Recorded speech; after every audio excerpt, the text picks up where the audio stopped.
R-Truth saves John Cena. What?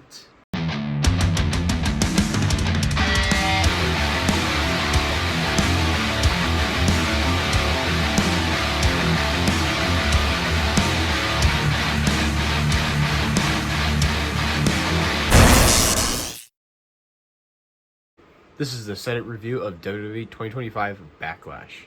They kicked off the show with the fatal four-way for the United States Championship. Jacob Fatu defending his United States Championship against LA Knight, Damian Priest, and Drew McIntyre. This match was a banger. What a way to kick off the show with a very hot crowd. The pop for LA Knight was crazy. This match was a banger. Everybody was fighting, but it ended up being two different fights. It was ended up being two one-on-one fights. It was Damian Priest versus Drew McIntyre because they're still beefing and everything since WrestleMania and everything. And Jacob Fatu and LA Knight going at it. Damian Priest and Drew McIntyre ended up fighting in the crowd and everything and completely left this fight and everything. And Damian Priest ended up choke slamming Drew McIntyre through a bunch of tables by the crowd and everything. And they were out of the rest of the match. It's just they got so distracted with the beef for each other. They completely forgot about the championship. It was a shit show for them. But Damian Priest and Drew McIntyre just took each other out of the match pretty much. So it was down to pretty much a rematch from WrestleMania 41. LA Knight and Jacob Fatu going at it. They're brawling all over the place around the announce desk and everything. And then Solo Sikoa saves Jacob Fatu because Jacob Fatu was laying on the announce desk and LA Knight was about to jump from the top rope. He takes him off the announce desk. LA Knight comes down and then he's attacked out of nowhere by somebody with long hair and it just looked like a normal fan with this outfit. And it was the debuting Jeff Cobb. I personally have no idea who Jeff Cobb is. Apparently he's from New Japan. I recognized him a little bit because he did wrestle in AEW for a little bit, a couple matches. But he showed up, took out LA Knight. When they're obviously because it's a fatal four-way, they can do whatever they want. He takes out LA Knight. Jacob Fatu takes him in the ring, hits his moonsault 1, 2, 3. Jacob Fatu retains, and he's mean mugging Solo Sikoa and Jeff Cobb. It's like, what are you guys doing here? And he instantly gets the hell out of there. Walks to the announce desk and everything. Walks through the entrance stage, and Solo Sikoa and Jeff Cobb are slowly following them. So I don't know where this is going to go. Maybe we get a Jeff Cobb versus Jacob Fatu. I personally don't really know who he is. The crowd, in my opinion, felt like they had no idea who he was. It was like they got excited because, oh, LA Knight just got attacked by somebody. They're like, okay. Then it was quiet, and they showed who it was. And it was like a 5-second delay, and then they got excited like, oh, it's a debuting person. We don't know who this is, but because it's not like they know who he is. Like, there was maybe 10-20% of the people in the arena that actually knew him. Everybody else had no idea who he was. I had no idea who he was. Usually when they have people debuting, I actually know who he was. Like Tama Tonga, Tonga Loa, people that are in other companies. Like, I know who they were. Jeff Cobb, I was like, who the hell is this guy? So, cool, they got another person debuting, but I'm like, also, he's not related to the bloodline. He's Hawaiian, so it's like, I don't know where this is going. Kind of random, but overall, good match. So Jacob Fatu retains the United States Championship. Then Becky Lynch and Lana Valkyria for the Women's Intercontinental Championship. They put on an absolute banger, destroying each other, beating the holy hell out of each other.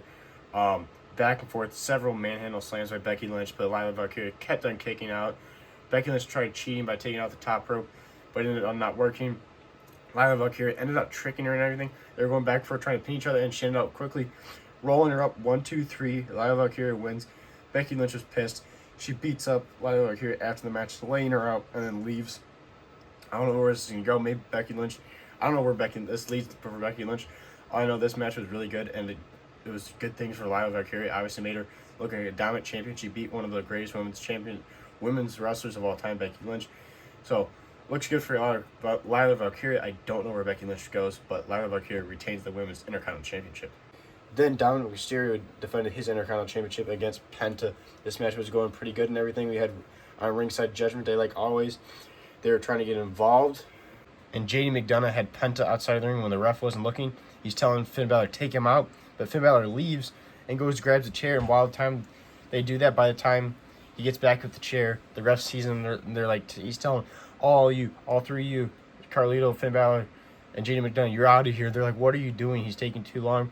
So this is totally setting up Finn Balor eventually leaving and turning on JD McDonough.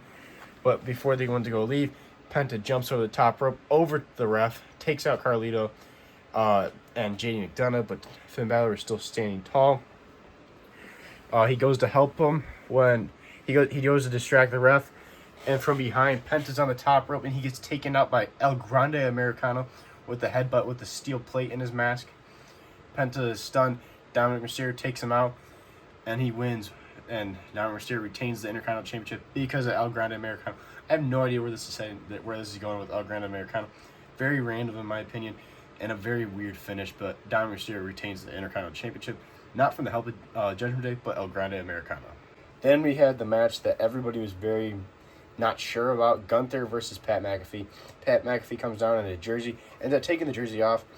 Pat McAfee was honestly looking pretty good for not being a wrestler and everything, for in shape wise. Gunther comes down, and it ended up being a slow match for the beginning, and then it actually started getting going. Pat McAfee actually had a decent amount of offense, but Gunther was dominant pretty much the whole time. But then Pat McAfee was getting his ass whipped, and Michael Cole ended up getting up and started pounding on the side of the ring, trying to cheer him on. And Gunther ended up going after Michael Cole, and Pat McAfee grabs Gunther for the pin, and Michael Cole grabs Gunther's feet, trying to hold him to cheat. At first second, I actually thought Pat McAfee was going to steal the one reason Michael Cole, but Gunther still kicks out, and he tries to go after Michael Cole. But Pat McAfee then grabs Gunther and puts him in a chokehold, but Gunther quickly breaks free. Puts Pat McAfee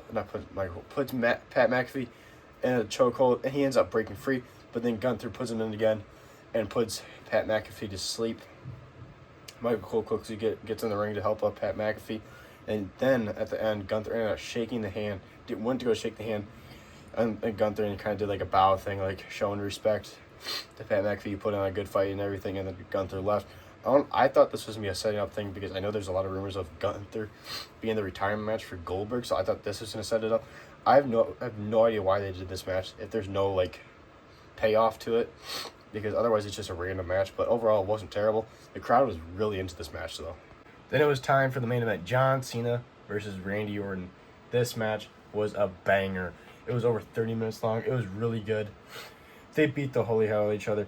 It wasn't like WrestleMania when John Cena had all the offense. They both had crazy offense, beating the holy hell out of each other. Went back and forth.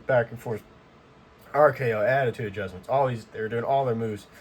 They just kept on kicking out.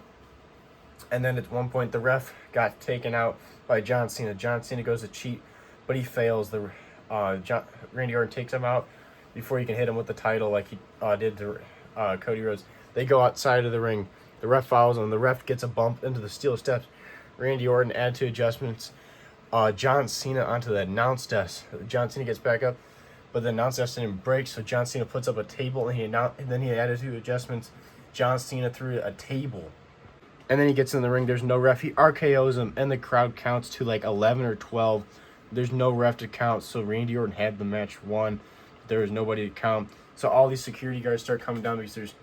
Actually, before that, a ref came running down for the count after the announce desk, and Cena kicks out. Then that ref gets taken out because John Cena grabs the championship and goes to hit him, but he hits the ref instead. So the two refs are now out cold. And then by the time that Randy Orton hits another RKO on John Cena, and they count to 12, but there's no ref. So then all the security guards come down with Nick Aldis and everything, and like trying to help up refs and everything. And Randy Orton ends up RKOing every single security guard, and Nick Aldis just taking everybody out. Randy Orton's going to have some major fines. I think this is eventually going to set up Randy Orton versus Nick Aldis. There's no way they don't do this. There's been so much heat between these two. It'd be perfect. But Randy Orton takes them all out. John Cena's still on the ground. He goes for the punt. Cena's starting to get up, and he goes for the punt, and R-Truth slides in the ring and stops Randy Orton from the punt kick. This was so random. I know R-Truth jokes and says like John Cena is his childhood hero, but I honestly thought this was dumb. This whole match was going great, honestly, in my opinion, until R-Truth, but the match was so good.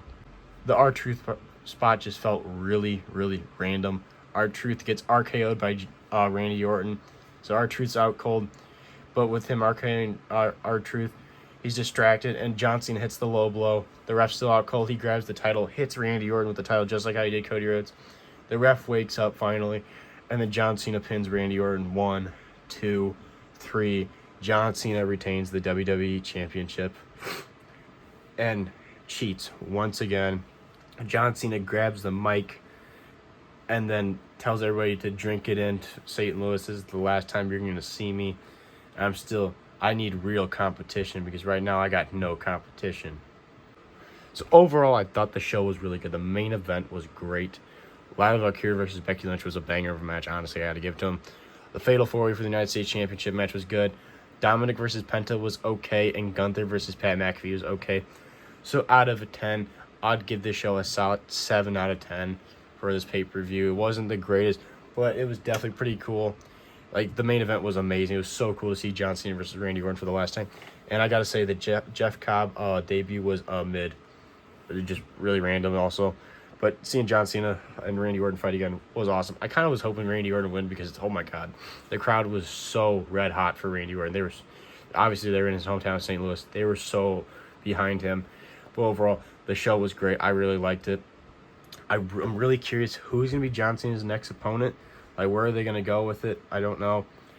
But enjoy the show. Backlash, in my opinion, was way better than WrestleMania, especially the match. John Cena and Randy Orton was so much better than the Cody Rhodes match because we didn't have stupid Travis Scott get involved. In my opinion, the Pat McAfee Gunther match was better than the Jey Uso Gunther match at WrestleMania 41. This show was definitely better than the matches at WrestleMania 41. But I got to say, the biggest one that is sad is the Gunther Pat McAfee match was 10 times better than the Jey Uso versus Gunther at WrestleMania 41. But this is JRW.